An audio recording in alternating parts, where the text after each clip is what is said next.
Hello, welcome back to Whisky Wednesday. Another Wednesday, another whisky review with me, Joe. So, Happy New Year, it is 2015 and this is my first review of the year. Starting with something special, as I said I would in last week's review. Now this is a single cask, independent bottling, bottled by a company called Laing. It is a 30-year-old Caol Ila. And I've got the last little bit of it, pour that out, just enough to get stuck into. Now I've got to say a big shout out to my very good friend Craig Moody, who very kindly shared the bottle with me, so thank you to Craig for the bottle. This Caol Ila, as I said, bottled by Laing in this very snazzy kind of fur-lined box. Bottle exclusively for the whisky shop chain, as a lot of independents do. This gives you a little write-up about Laing. They're one of the oldest independent bottlers on the market. They used to be with a company called Douglas Laing, the two brothers, but then those companies split, and now you have Laing and Douglas Laing, two separate companies. This is their Platinum Old and Rare range. Now they have a variety of ranges. They've got the Douglas of Drumlanrig, which I've reviewed in the past, Old Malt Cask, and this is their premium prestige range, the Old and Rare Platinum.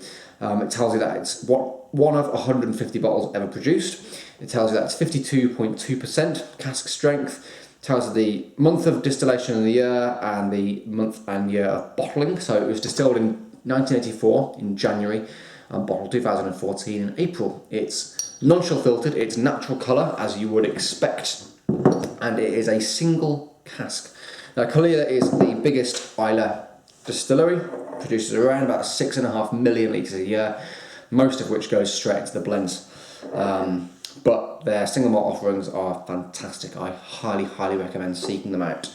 So lovely kind of just golden colour. It's quite light considering it's 30 years old, and that's because it is natural colour, and also it's a refill hogshead. And refill hogshead means the barrel's been used a couple of times, so this is not first fill, so you're getting less oak and less kind of strength of flavour, but more subtlety.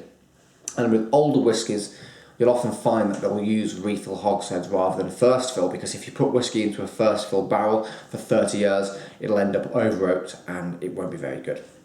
It's not always the case, but it's mostly the case. So, let's give it a nose. Now, of course, Caol Ila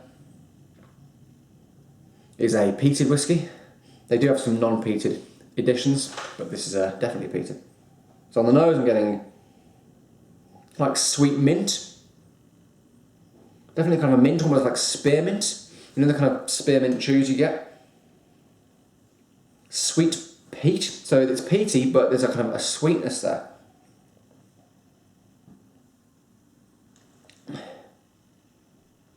You can smell oak, but the oak's very soft. It's very gentle.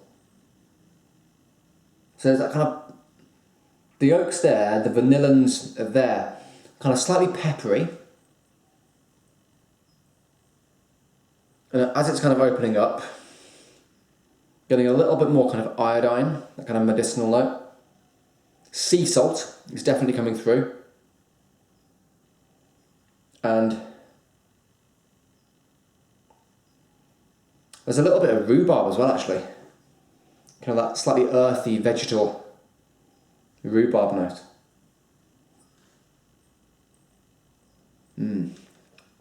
It's a very inviting nose, actually. Makes you want to drink it, which I'm going to do. So, palate.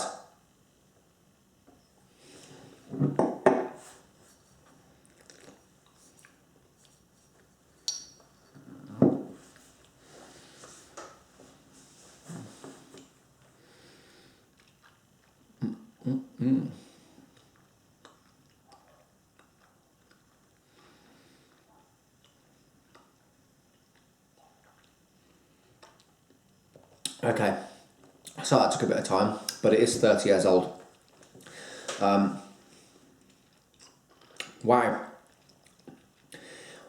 The first thing you notice is the oak, but again, as for the nose, it's a very soft oak influence, so it's just really well integrated kind of that soft vanilla note. A little bit of kind of sweetened barbecue sauce. The peat smoke is really, really integrated as well. So, you know, you can tell it's a peaty whiskey, but it's not in your face peat. It's not, you know, real punchy like Ardbeg. It's just really well integrated, and that's due to the age, as well as Caol Ila being, you know, more lightly peated. Other tastes, I'm getting a little bit of kind of oyster sauce. It's that kind of seafood notes coming through, oyster sauce. Got an oily mouthfeel. Let's give it another taste.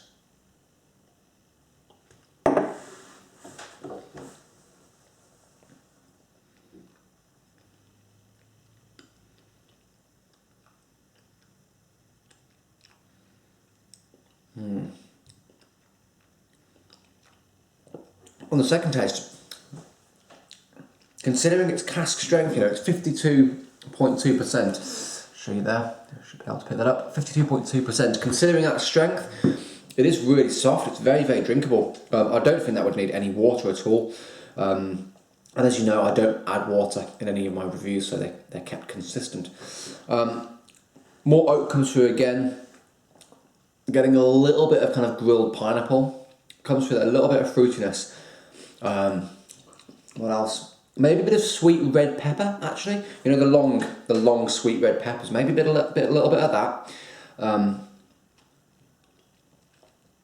Again, that oyster sauce note is more present. That sea salt comes back, that has on the nose. And let's give it one more taste for the finish.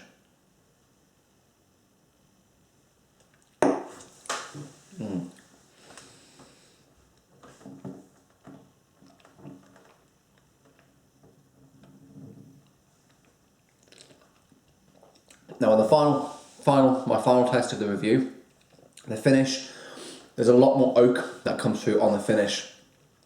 So, lots of vanilla, lots of toastiness. I also get the kind of actual base taste of the spirit, that kind of crispy, biscuity barley. That's really interesting. So you can still taste that lovely Caol Ila spirit. I also get a little bit of hickory smoke as well.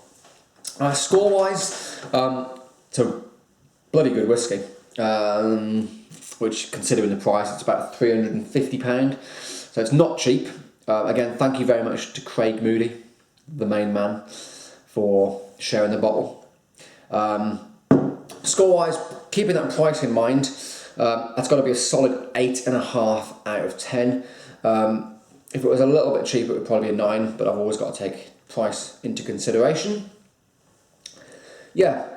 It's amazing. It's really, really good. If you've had any old Caol Ilas, because I know there are quite a few, pardon me, there are quite a few old Caol Ilas and independent Caol Ilas knocking about. Highly, highly recommended. They're one of the best independent whiskies you can try, Caol Ila. Normally really, really, really reasonably priced as well. So let me know, have you had any old Caol Ilas? Leave a comment, give me a shout, please share the video, and I will see you next week for the first of my Springbank whiskey reviews. Cheers guys, bye bye.